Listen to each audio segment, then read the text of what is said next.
Saudi മരുഭൂമി പ്രദേശങ്ങളിലൂടെ ചീറിപ്പറന്ന ദാക്കർ റാലിയിൽ ഖത്തറിന്റെ നാസർ അൽ അത്തിയയ്ക്ക് 6ാം കിരീടം. 48ാമത് ദാക്കർ റാലിയുടെ സമാപന ചടങ്ങുകൾക്ക് ചെങ്കടൽ തീരമായ യാംബുവാണ് സാക്ഷ്യം വഹിച്ചത്.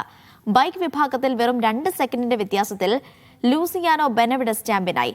യാംബുവിൽ നിന്നും നിയാസ് യൂസഫ് തയ്യാറാക്കിയ റിപ്പോർട്ടിലേക്ക്. കഴിഞ്ഞ 2 ആഴ്ചയായി സൗദിയിലെ മണൽ പരപ്പുകളെ പൊടി പറത്തി ആവേശത്തിലാക്കിയ ലോകത്തിലെ തന്നെ ഏറ്റവും വലിയ ഓഫ് റോഡ് മാമാങ്കമായ ദാക്കർ റാലി 2026 സൗദിയിലെ യാംബുവിൽ നിന്ന് തിരശ്ശീല വീഴുകയാണ്.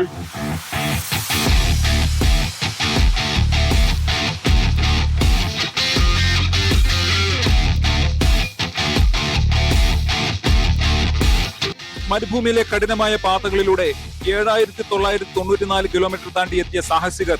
അവർക്ക് യാംബുവിൽ ആവേശകരമായ സ്വീകരണം. കാർ വിഭാഗത്തിൽ തുടക്കം മുതൽ ആധിപത്യം പുലർത്തിയ ഡാസിയ ടീമിന്റെ നാസർ ലത്തിയ ഒരിക്കൽ കൂടി മരുഭൂമിയിലെ തന്റെ അപ്രമാദിത്വം തെളിയിച്ചു. കരിയറിലെ 6ാം കിരീട നേട്ടം. ദാക്കർ ചരിത്രത്തിലെ ഏറ്റവും കൂടുതൽ വിജയങ്ങൾ നേടുന്ന 2ാമത്തെ താരം. അങ്ങനെ റെക്കോർഡ് നേട്ടത്തോടെ കിരീടം.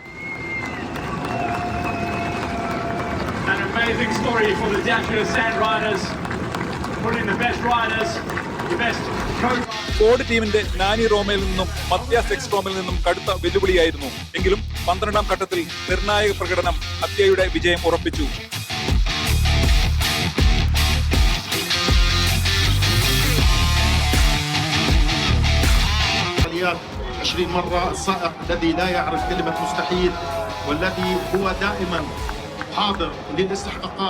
ബൈക്ക് വിഭാഗത്തിൽ കണ്ടത് ദാക്കർ ചരിത്രത്തിലെ തന്നെ ഏറ്റവും വാശിയേറിയ ഫിനിഷിംഗ്. അവസാന നിമിഷം വരെ മുന്നിലായിരുന്ന ഹോണ്ടയുടെ റിക്കി പ്രോപ്പക്കിനെ വെറും 2 സെക്കൻഡിന് പിന്നിലാക്കി KTM താരം ലൂസിയാനോ ബെനവിഡസ് കിരീടം തട്ടിയെടുത്തു.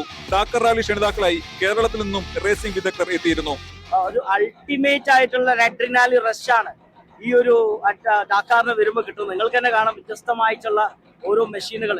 ഇപ്പോ റാലി ബൈക്ക് മുതൽ കോഡ്, അതുപോലെ തന്നെ ട്രക്ക് നമ്മൾ ഒരിക്കലും നമ്മുടെ ഇന്ത്യയിൽ ട്രക്കിന്റെ റേസ് ഒന്നും കാണാനുള്ള ഒരു സ്കോപ്പ് നമുക്കില്ല.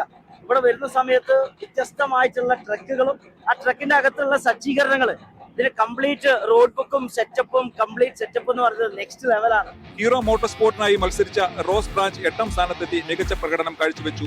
സാങ്കേതിക തകരാറുകൾ മൂലം പിന്മാറേണ്ടി വന്ന ഇന്ത്യൻ താരം സഞ്ജയ് തക്കാലെ ക്ലാസിക് വിഭാഗത്തിൽ പ്രോലോഗിനും ആദ്യഘട്ടത്തിലും 1ാമതെത്തി ദാക്കറിൽ ഒരു ഘട്ടം വിജയിക്കുന്ന ആദ്യ ഇന്ത്യൻ താരം എന്ന റെക്കോർഡ് സ്വന്തമാക്കി.